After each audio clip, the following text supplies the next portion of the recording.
নমস্কার বন্ধুরা, আমি দেখো আমার মাটির উনান ধরিয়ে নিয়েছি। যে এত ধরেছে আমি হাঁড়িটা বসাতে পারছি না, এত তাপ লাগছে। দেখো আমি দুটো হাঁড়ি বসিয়েছি, একটা হাঁড়িতে ভাত করব আর একটা হাঁড়িতে ফুলকপির পকোড়া করব, তাই জল দিয়ে দুটো হাঁড়ি বসিয়ে দিয়েছি। তো প্রথমে আমি কেটে নেব ফুলকপি ছোট ছোট করে, একটু হালকা করে সেদ্ধ করে এই দিয়ে পকোড়া বানাবো। আর আজকে রান্না করব ছোট মাছের চচ্চড়ি। তো দেখো হাঁড়িতে ফুলকপি দিয়ে দিলাম হালকা করে সেদ্ধ করে নেওয়ার জন্য, আর এদিকে বড় হাঁড়িতে চালও দিয়ে দিচ্ছি। আমার হাঁড়িটা একটু বেশি বড় হয়ে গেছে,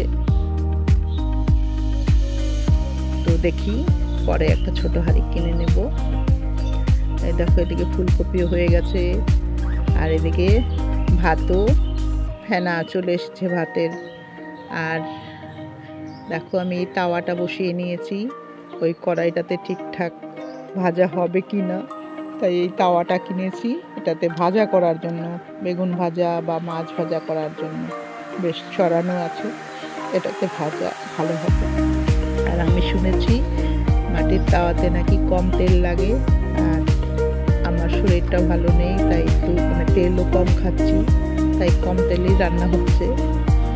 তো এই দেখো মাছ, এই মাছগুলো কাজলি মাছ, এই মাছগুলো দিয়ে হবে আলু, বেগুন, তারপর আরও কিছু সবজি, নানান সবজি দিয়ে চচ্চড়ি রান্না করব।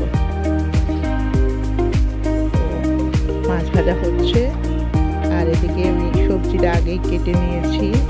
দেখো এই কড়াইতে হবে চচ্চড়ি।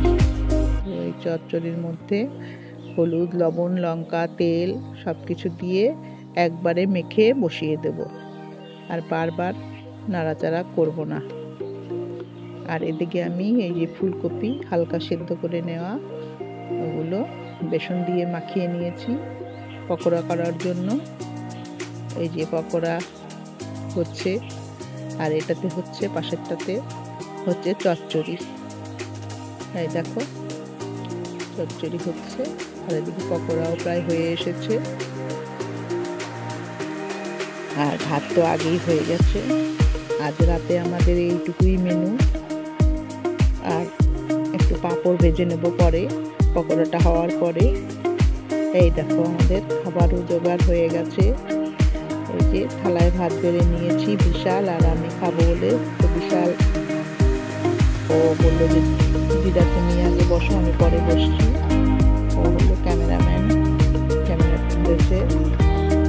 রাতের বেলা অল্প খাবার। টাটা বন্ধুরা।